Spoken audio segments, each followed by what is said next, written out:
అందరికీ నమస్కారం. ఈరోజు మనం మన చుట్టూ ఉన్న ప్రపంచాన్ని కొంచెం వేరేగా చూద్దాం. నమస్కారం. మన ఇళ్ళు, మనం వాడే వస్తువులు, తాగే నీరు, పీల్చే గాలి, అసలు ఇవన్నీ ఎలా వనరులయ్యాయి? ఈరోజు మనం 8వ తరగతి భూగోళ శాస్త్ర పాఠ్యపుస్తకంలోని కొన్ని ముఖ్యమైన అధ్యాయాలున్నాయి కదా, వాటి ఆధారంగా ఈ వనరుల ప్రపంచాన్ని కొంచెం లోతుగా పరిశీలిద్దాం. మంచి ఆలోచన. మన లక్ష్యమేంటంటే ఈ భూమి నుండి మనుషుల వరకు ఉన్న ఈ వనరుల కథ, దాని ప్రాముఖ్యత, మనం వాటిని ఎలా వాడుతున్నాం, మరి ముఖ్యంగా మన భవిష్యత్తు కోసం వీటిని ఎలా కాపాడుకోవాలి, ఇదంతా అర్థం చేసుకోవడం. సరిగ్గా చెప్పారు. మనం రోజూ చూసే ప్రతిదాని వెనుక, అంటే వాడే ప్రతిదాని వెనుక ఒక కథ ఉంటుంది. అది ప్రకృతి నుండి మన వరకు ఎలా వచ్చిందో తెలుసుకోవడం ఆసక్తికరంగా ఉంటుంది కదా. అవును. ఇది కేవలం సమాచారం తెలుసుకోవడమే కాదు, మన బాధ్యతను గుర్తు చేసుకోవడం కూడా. నిజమే. అసలు వనరు అంటే ఏంటి? నాకు చిన్నప్పుడు మా అమ్మ చెప్పిన మాట గుర్తొస్తోంది.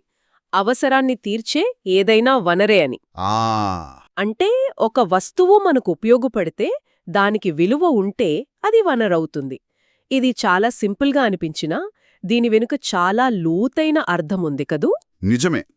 ఇక్కడే ఉపయోగం అంటే యుటిలిటీ మరియు విలువ అంటే వాల్యూ, ఈ రెండు కీలక పదాలొస్తాయన్నమాట. ఓ.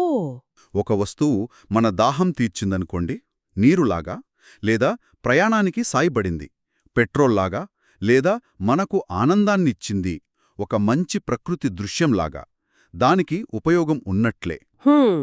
కొన్ని వనరులకు, ఇప్పుడు బంగారం ఉందనుకోండి, దానికి ఆర్థిక విలువ ఉంటుంది, కొంటాం, అమ్ముతాం. అవును. కొన్నిటికి ఒక అందమైన కొండ ప్రాంతంలాగా, దానికి సౌందర్య విలువ ఉంటుంది, దాన్ని మనం డబ్బుల్లో కొలవలేకపోవచ్చు, కానీ అది మనకు మనశ్శాంతిని ఇస్తుంది. సో రెండు ముఖ్యమే. అంటే కేవలం ప్రకృతిలో దొరకగానే సరిపోదు, దాన్ని వాడుకునే తెలివి, టెక్నాలజీ కూడా కావాలన్నమాట. ఖచ్చితంగా. ఉదాహరణకు, వేగంగా పారే నది ఉంది, ఎప్పట్నుంచో ఉంది, కాని ఆ నీటి శక్తితో టర్బైన్లు తిప్పి కరెంటు తయారు చేసే టెక్నాలజీ వచ్చాకే కదా అది జలవిద్యుత్ అనే శక్తి వనరుగా మారింది. ఎగ్జాక్ట్లీ. అందుకే మానవ మేధస్సు, సాంకేతికత ఇవి చాలా కీలకం. మనం వనరులను స్థూలంగా 3 రకాలుగా చూడవచ్చు. సరే. ఒకటి ప్రకృతి మనకు నేరుగా ఇచ్చేవి, సహజ వనరులు, గాలి, నీరు, నేల, అడవులు, ఖనిజాలు ఇలాంటివి. 2 ఈ సహజ వనరులను ఉపయోగించి మనుషులు తయారు చేసుకున్నవి, మానవ నిర్మిత వనరులు, ఇల్లు, రోడ్లు, వంతెనలు, యంత్రాలు, చివరికి మనం వాడుతున్న ఈ టెక్నాలజీ కూడా.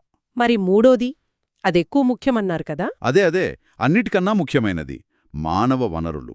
అంటే ప్రజలే. ప్రజలేనా? అవును. వారి జ్ఞానం, నైపుణ్యాలు, ఆలోచనలు, ఆరోగ్యం, వీటితోనే మిగతా అన్ని వనరులను మనం కనుగొనగలుగుతున్నాం, ఉపయోగించుకోగలుగుతున్నాం. అందుకే విద్య, ఆరోగ్యం ఇవి మానవ వనరుల అభివృద్ధికి అత్యంత కీలకం. నైపుణ్యంగల ప్రజలే దేశానికి అసలైన సంపద. అయితే ఈ సహజ వనరుల విషయంలో ఒక పెద్ద సవాలుంది కదా. కొన్ని మళ్ళీ వస్తాయి, సూర్యరశ్మి, గాలిలాంటివి. వీటిని పునరుత్పాదక వనరులు అంటే రెన్యూవబుల్ అంటాం. అవును. నీరు, నేల, అడవులు కూడా ఇంచుమించు అలాగే. కాని వాటిని మనం సరిగా వాడకపోతే వాటి క్వాలిటీ తగ్గిపోతుంది, లేదా పూర్తిగా లేకుండా పోయే ప్రమాదం కూడా ఉంది. అవును. అక్కడే జాగ్రత్త అవసరం. ఇక రెండో రకం పునరుత్పాదకం కానివి, నాన్ రెన్యూవబుల్. బొగ్గు, పెట్రోలియం, సహజవాయువు, ఖనిజాలు లాంటివి. ఇవి భూమిలో ఏర్పడటానికి లక్షల సంవత్సరాలు పడుతుంది. మనం వాడేస్తున్న వేగానికి ఇవి మళ్లీ ఏర్పడవు. అంటే సింపుల్గా చెప్పాలంటే ఇవి ఎప్పటికైనా అయిపోతాయా? అవును. ఇది మన బ్యాంక్ ఖాతా లాంటిదనుకోండి.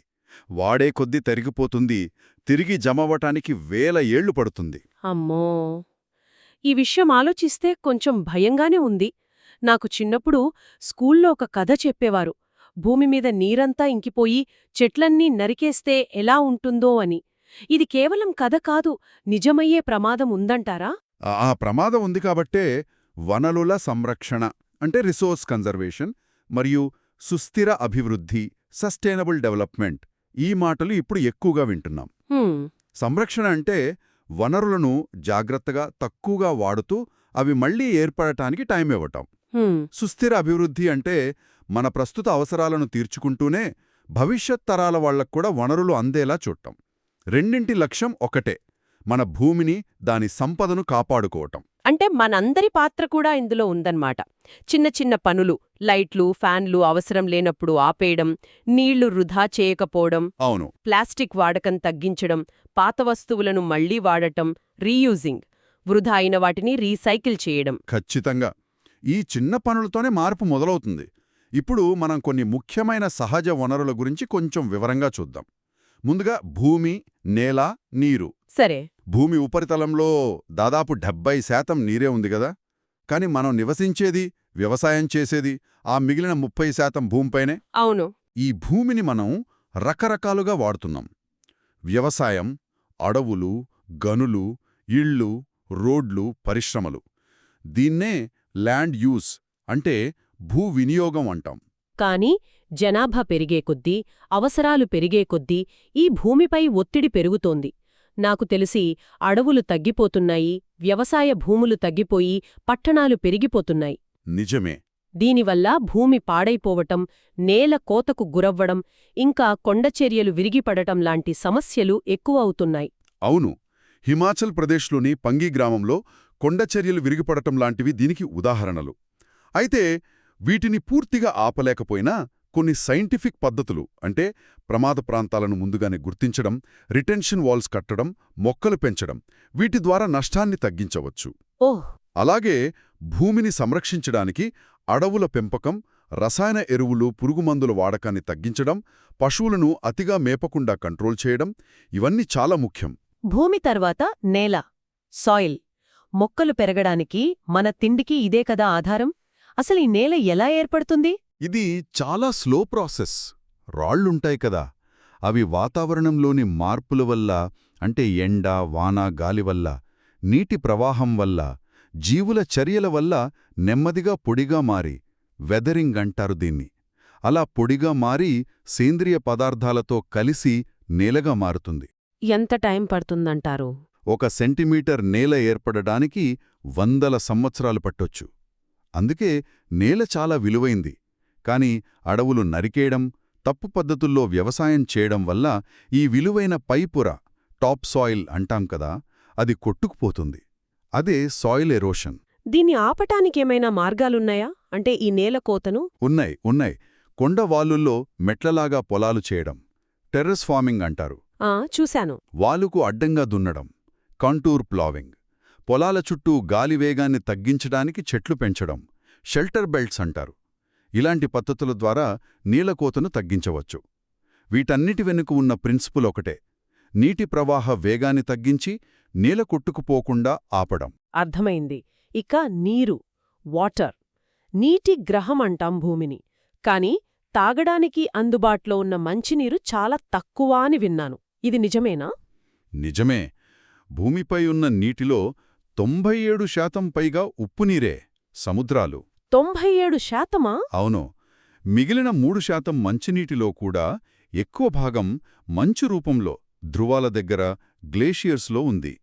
మనకు అందుబాటులో ఉన్నది నదులు, సరస్సులు, భూగర్భజలం కేవలం 1% లోపే. అరే! ఈ నీరే నిరంతరం ఆవిరై, మేఘాలై, వర్షమై మళ్లీ నదుల్లోకి, భూమిలోకి చేరుతూ వాటర్ సైకిల్లో తిరుగుతూ ఉంటుంది. అయినా సరే చాలా చోట్ల నీటి కొరత ఉంది. మీరు విన్నారా? గుజరాత్లోని అమ్రేలీ లాంటి నగరాలు పూర్తిగా నీటిని కొనుక్కోవడంపైనే ఆధారపడుతున్నాయట. అవును, విన్నాను. పరిస్థితి చాలా తీవ్రంగా ఉంది కొన్ని చోట్ల. దీనికి కారణాలేంటి అంటే, పెరుగుతున్న జనాభా, వ్యవసాయానికి, పరిశ్రమలకు ఎక్కువ నీరు వాడటం, నీటిని వృధా చేయడం, ఇంకా కాలుష్యం. కాలుష్యమా? ఓను. ఫ్యాక్టరీల నుండొచ్చే వ్యర్థాలు, వ్యవసాయంలో వాడే రసాయనాలు, మన ఇళ్ల నుండొచ్చే మురుగునీరు, ఇవన్నీ నేరుగా నదుల్లో కలవడం వల్ల యమున లాంటి నదులు భయంకరంగా కలుషితమవుతున్నాయి. నీటిని సంరక్షించడమంటే కేవలం వాడకం తగ్గించడమే కాదు, వర్షపు నీటిని నిల్వ చేసుకోవడం. రెయిన్ వాటర్ హార్వెస్టింగ్ అంటాం కదా, విన్నాను. వాడిన నీటిని శుద్ధి చేసి మళ్లీ వాడటం, వ్యవసాయంలో స్ప్రింక్లర్లు, డ్రిప్ ఇరిగేషన్ లాంటి ఎఫిషియెంట్ పద్ధతులు పాటించడం కూడా ముఖ్యం. ప్రతి నీటి బొట్టు విలువైందే. భూమి, నేల, నీరు. తర్వాత సహజ వృక్ష సంపద, వన్యప్రాణులు అంటే ప్లాంట్స్ అండ్ యానిమల్స్. ఇవన్నీ కలిస్తేనే కదా బయోస్ఫియర్, జీవావరణం అంటాం. అవును. ఈ మొక్కలు, జంతువులు, సూక్ష్మజీవులు అన్నీ ఒకదానిపై ఒకటి ఆధారపడి జీవిస్తాయి. దీన్నే పర్యావరణ వ్యవస్థ అంటే ఎకోసిస్టమ్ అంటాం. మొక్కలు మనకు కేవలం ఆహారం, కలప, ఆక్సిజన్ ఇవ్వడమే కాదు, నేలకోతను కూడా ఆపుతాయి. నేలకోతను ఆపుతాయి, వాతావరణాన్ని చల్లబరుస్తాయి. అలాగే వన్యప్రాణులు కూడా పర్యావరణ సమతుల్యతకు అవసరం. తేనెటీగలు పాలినేషన్కి హెల్ప్ చేస్తే రాబందులు లాంటి పక్షులు పర్యావరణాన్ని శుభ్రం చేస్తాయి. ఆ రాబందుల గురించి ఈ మధ్య ఏదో ఆర్టికల్ చదివాను. వాటి సంఖ్య తగ్గిపోవడం వల్ల సమస్యలొస్తున్నాయని. అవును, డైక్లోఫినాక్ అనే మందు వాడకం వల్ల వాటి సంఖ్య విపరీతంగా తగ్గిపోయింది. దాని ప్రభావం మనం చూస్తున్నాం. అయితే మన పనుల వల్ల అడవులు తగ్గిపోతున్నాయి, జంతువుల ఆవాసాలు, హ్యాబిటాట్స్ దెబ్బతింటున్నాయి. వేట వల్ల పులులు, ఏనుగులు లాంటి ఎన్నో జాతులు అంతరించిపోయే ప్రమాదంలో ఉన్నాయి. నిజమే.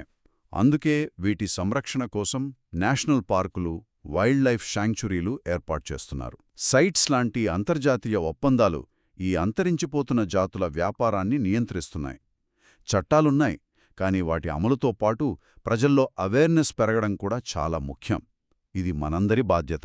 ఇప్పుడు భూమిపైన ఉన్న వనరుల నుండి భూమి లోపల దాగి ఉన్న సంపద వైపు వెళదాం. ఖనిజాలు, మినరల్స్ మరియు శక్తి వనరులు, పవర్ రిసోర్సెస్. అసలు ఖనిజం అంటే ఏమిటి? ఖనిజమంటే సహజంగా ఏర్పడిన ఒక నిర్దిష్ట రసాయన నిర్మాణం అంటే కెమికల్ కాంపోజిషన్ ఉన్న పదార్థం. ఇవి రాళ్లలో ఉంటాయి. బంగారం, వెండి, ఇనుము, రాగి, బొగ్గు, సున్నపురాయి ఇవన్నీ ఖనిజాలే. వీటిని ఎలా గుర్తిస్తారు? వాటి రంగు, కాఠిన్యం, హార్డ్నెస్, మెరుపు, లస్టర్ వంటి లక్షణాలను బట్టి గుర్తిస్తాం. ఆసక్తికరంగా రాయిలో రాగి ఉంటే అది నీలం రంగులో కనిపిస్తుందట. ఓ అవునా? ఈ ఖనిజాలు భూమి అంతా ఒకేలా దొరుకుతాయా? లేదు, అక్కడే అసలు విషయం ఉంది. కొన్ని ఖనిజాలు కొన్ని ప్రాంతాల్లో కొన్ని రకాల శిలల్లోనే ఎక్కువగా దొరుకుతాయి. ఉదాహరణకు ఆఫ్రికా వజ్రాలు బంగారానికి ఫేమస్ అయితే ఆస్ట్రేలియా బాక్సైట్ ఉత్పత్తిలో ముందుంది. అల్యూమినియం ధాతు అన్నమాట. ఆసియాలో ఇనుము, టిన్ నిల్వలు ఎక్కువ. స్విట్జర్లాండ్లో పెద్దగా ఖనిజ నిక్షేపాలు లేవంటారు. ఈ అసమాన పంపిణీయే ప్రపంచ వాణిజ్యానికి, కొన్నిసార్లు దేశాల మధ్య సంబంధాలకు, పాలిటిక్స్కి కూడా కారణమవుతుంది. మరి ఖనిజాలను ఎలా బయటకు తీస్తారు? భూమి లోపల నుండి? భూమి పైపొరల్లో ఉంటే సింపుల్గా తవ్వేస్తారు, క్వారీయింగ్ అంటారు. లేదా ఓపెన్ క్యాస్ట్ మైనింగ్. కొంచెం లోతుగా ఉంటే షాఫ్ట్ మైనింగ్ చేస్తారు, అంటే సొరంగాలు తవ్వి. పెట్రోలియం, సహజవాయువు లాంటి వాటి కోసం డ్రిల్లింగ్ చేస్తారు. ఈ ఖనిజాలతోనే మనం వాడే వస్తువులు, నగలు, పాత్రలు, యంత్రాలు, కంప్యూటర్ చిప్స్, వాహనాలు, విమానాలు అన్నీ తయారవుతాయి కదా? అవును, దాదాపు అన్నీ. అయితే ఇవి కూడా మీరు ముందు చెప్పినట్టు నాన్ రెన్యూవబుల్ కదా, అయిపోతే మళ్ళీ రావు. అవును, ఎగ్జాక్ట్లీ. అందుకే వీటిని కూడా చాలా జాగ్రత్తగా వాడాలి. తవ్వకంలో వేస్టేజ్ తగ్గించడం, వాడిన లోహాలను రీసైకిల్ చేయడం చాలా అవసరం. మీకు తెలుసా, అల్యూమినియం డబ్బాలను రీసైకిల్ చేయడం ద్వారా కొత్తగా బాక్సైట్ తవ్వి అల్యూమినియం తయారు చేయడానికి అయ్యే శక్తిలో 95% ఆదా చేయవచ్చట. 95%? చాలా ఎక్కువ. అవును, రీసైక్లింగ్ చాలా ముఖ్యం. ఖనిజాల తర్వాత శక్తి వనరులు, పవర్ రిసోర్సెస్. మన ఆధునిక జీవితం మొత్తం శక్తిపైనే ఆధారపడి ఉంది. ఇంట్లో లైట్ వేయాలన్నా, బండి నడపాలన్నా, ఫ్యాక్టరీ పనిచేయాలన్నా శక్తి కావాలి. నిజం. శక్తి వనరులను మనం 2 రకాలుగా చూడవచ్చు. ఒకటి సాంప్రదాయ వనరులు, కన్వెన్షనల్, అంటే ఎప్పటినుంచో వాడుతున్నవి. వంటచెరుకు, బొగ్గు, పెట్రోలియం, సహజవాయువు. బొగ్గును బరీడ్ సన్షైన్ అంటారని విన్నాను. పెట్రోలియంను బ్లాక్ గోల్డ్ అని. అవును, సరదాగా అంటారు. ఎందుకంటే అవి నల్లగా ఉండటమే కాదు, మన ఎకానమీకి బంగారమంత విలువైనవి కాబట్టి. వీటితో సమస్య ఏమిటంటే ఇవి లిమిటెడ్, అయిపోతాయి. పైగా వీటిని మండించడం వల్ల తీవ్రమైన వాయు కాలుష్యం ఏర్పడుతుంది. క్లైమేట్ చేంజ్కి ఇదొక ముఖ్య కారణం. అందుకే ఇప్పుడు అందరూ ప్రత్యామ్నాయాల వైపు, అంటే ఆల్టర్నేటివ్స్ వైపు చూస్తున్నారు కదా? అవును, అవే సాంప్రదాయేతర వనరులు, నాన్ కన్వెన్షనల్. ఇవి ఎక్కువగా పునరుత్పాదకమైనవి, అంటే రెన్యూవబుల్, మరియు పర్యావరణానికి హాని తక్కువ చేసేవి. క్లీన్ ఎనర్జీ అన్నమాట. ఉదాహరణకు సూర్యరశ్మి నుండి సోలార్ ఎనర్జీ, గాలి నుండి విండ్ ఎనర్జీ, భూమి లోపలి వేడి నుండి జియోథర్మల్ ఎనర్జీ. మనాలి దగ్గర మణికరన్ లాంటి చోట్ల హాట్ స్ప్రింగ్స్ నుండి శక్తిని తీస్తారు. ఓ నేను విన్నాను దాని గురించి. అలాగే సముద్ర అలల నుండి టైడల్ ఎనర్జీ, అణు ఇంధనాల యురేనియం, థోరియం నుండి న్యూక్లియర్ పవర్, ఇంకా సేంద్రియ వ్యర్థాల నుండి బయోగ్యాస్. వీటి వాడకాన్ని పెంచడం భవిష్యత్తుకు చాలా అవసరం. మరి జల విద్యుత్ మాటేమిటి? హైడ్రల్ పవర్, డ్యాంల ద్వారా ఉత్పత్తి చేసేది. ఇది కూడా ముఖ్యమైన వనరే. టెక్నికల్గా చూస్తే ఇది సాంప్రదాయ వనరే అయినా బొగ్గు, పెట్రోల్లాగా కాలుష్యాన్ని కలిగించదు. క్లీన్ ఎనర్జీనే. ప్రపంచ విద్యుత్ ఉత్పత్తిలో దాదాపు 4వ వంతు దీని నుండే వస్తోంది. అయితే డ్యాంల వల్ల కొన్ని సమస్యలు కూడా ఉన్నాయంటారు కదా? అవును, పెద్ద డ్యాంల నిర్మాణం వల్ల పర్యావరణ, సామాజిక సమస్యలు కూడా ఉంటాయి. అంటే అడవులు మునిగిపోవడం, ప్రజలను వేరే చోటికి తరలించడం లాంటివి. అందుకే శక్తిని ఉత్పత్తి చేయడంతో పాటు శక్తిని ఆదా చేయడం, అంటే ఎనర్జీ కన్జర్వేషన్ కూడా అంతే ముఖ్యం. గుర్తుంచుకోండి, ఆదా చేసిన శక్తి ఉత్పత్తి చేసిన శక్తే. కరెక్ట్. వనరుల గురించి ఇంత మాట్లాడుకున్నాక వీటిని ఉపయోగించి మనం చేసే పనుల గురించి, అంటే ఆర్థిక కార్యకలాపాల గురించి కూడా తెలుసుకోవాలి. వ్యవసాయం, అగ్రికల్చర్ ఇందులో చాలా కీలకం కదా? అవును, వ్యవసాయం ఒక ప్రాథమిక కార్యకలాపం. ప్రైమరీ యాక్టివిటీ అంటాం. అంటే ప్రకృతి నుండి నేరుగా వనరులను పొందడం. వ్యవసాయంతో పాటు చేపలు పట్టడం, అటవీ ఉత్పత్తుల సేకరణ కూడా ప్రైమరీ కిందకే వస్తాయి. భారతదేశంలో చాలామంది వ్యవసాయంపైనే ఆధారపడి ఉన్నారు కదా? అవును, ఇప్పటికీ 3/2 మంది వ్యవసాయంపైనే ఆధారపడి జీవిస్తున్నారు. అనుకూలమైన నేల, క్లైమేట్ ఉన్న చోట ఇది బాగా జరుగుతుంది. వ్యవసాయంలో కూడా రకాలున్నాయా? ఉన్నాయి. స్థూలంగా కుటుంబ అవసరాలకు మాత్రమే చేసేదాన్ని జీవనాధార వ్యవసాయం, అంటే సబ్సిస్టెన్స్ ఫార్మింగ్ అని. మార్కెట్లో అమ్మడానికి చేసేదాన్ని వాణిజ్య వ్యవసాయం, కమర్షియల్ ఫార్మింగ్ అని అంటారు. ఓకే.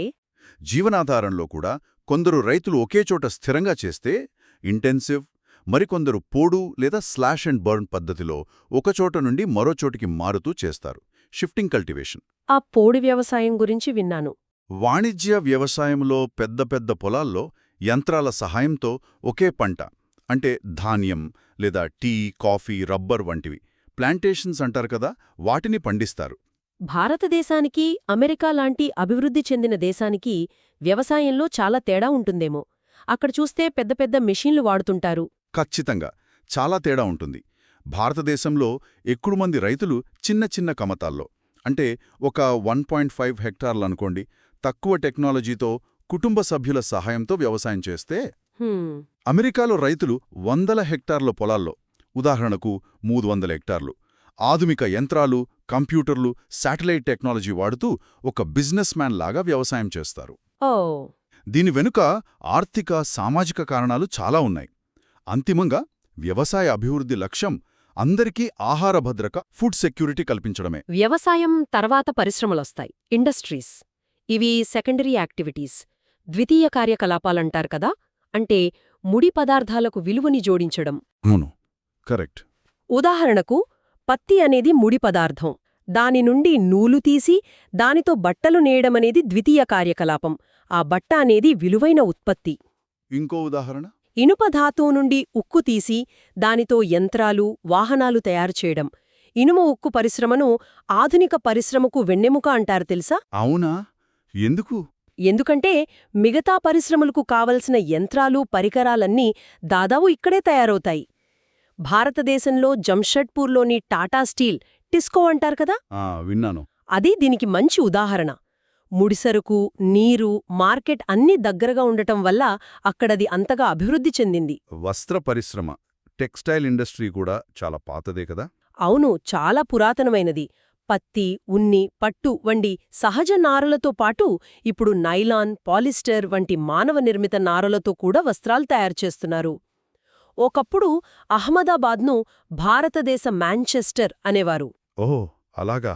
అలాగే జపాన్లోని ఒసాకాను జపాన్ మాంచెస్టర్ అంటారు.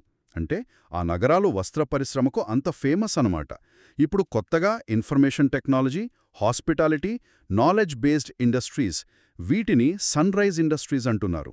Sun rise industries. అవును, అంటే ఇవి ఇప్పుడు వేగంగా అభివృద్ధి చెందుతున్న రంగాలు. బెంగళూరు, సిలికాన్ వ్యాలీ దీనికి మంచి ఉదాహరణలు. పరిశ్రమల వల్ల అభివృద్ధి జరుగుతున్నా కొన్నిసార్లు భోపాల్ గ్యాస్ దుర్ఘటన లాంటి విపత్తులు కూడా జరుగుతున్నాయి. చాలా బాధాకరం. నిజమే. పారిశ్రామిక భద్రత, ఇండస్ట్రియల్ సేఫ్టీ చాలా ముఖ్యం.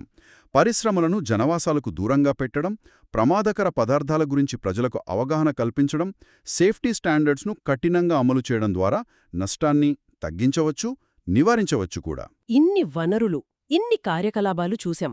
వీటన్నిటి కేంద్రంలో ఎవరున్నారు? మనుషులే. అందుకే మానవ వనరులు, హ్యూమన్ రిసోర్సెస్ అన్నిటికన్నా విలువైంది అని మనం మొదట అనుకున్నాం. ఖచ్చితంగా. ప్రజల అవసరాలు, వారి సామర్థ్యాలే కదా ప్రకృతిలోని పదార్థాలను వనరులుగా మార్చేది. అవును. ఆరోగ్యంగా, విద్యావంతులుగా, నైపుణ్యాలతో, మంచి ఆలోచనలతో ఉన్న ప్రజలే దేశానికి అసలైన బలం. అందుకే ప్రభుత్వాలు విద్య, ఆరోగ్యం, స్కిల్ డెవలప్మెంట్ మీద ఎక్కువ ఫోకస్ పెడతాయి. మన దేశంలో కూడా అలాంటి పథకాలున్నాయి కదా? ఉన్నాయి. భారతదేశంలోని ప్రధానమంత్రి కౌశల్ వికాస్ యోజన పీకేవీవై లాంటి పథకాలు యువతలో నైపుణ్యాలు పెంచి వారిని దేశాభివృద్ధిలో భాగస్వాములను చేయడానికే ఉద్దేశించబడ్డాయి. ప్రపంచ జనాభా అంతా ఒకే చోట ఉండదు కదా? కొన్ని చోట్ల ఎక్కువ మంది, కొన్ని చోట్ల చాలా తక్కువ మంది ఉంటారు. అవును. జనాభా పంపిణీ అంటే పాపులేషన్ డిస్ట్రిబ్యూషన్ చాలా అసమానంగా ఉంటుంది. ప్రపంచ జనాభాలో 90% మంది కేవలం 30% భూభాగంలోనే నివసిస్తున్నారట. అరే, ఎందుకలా?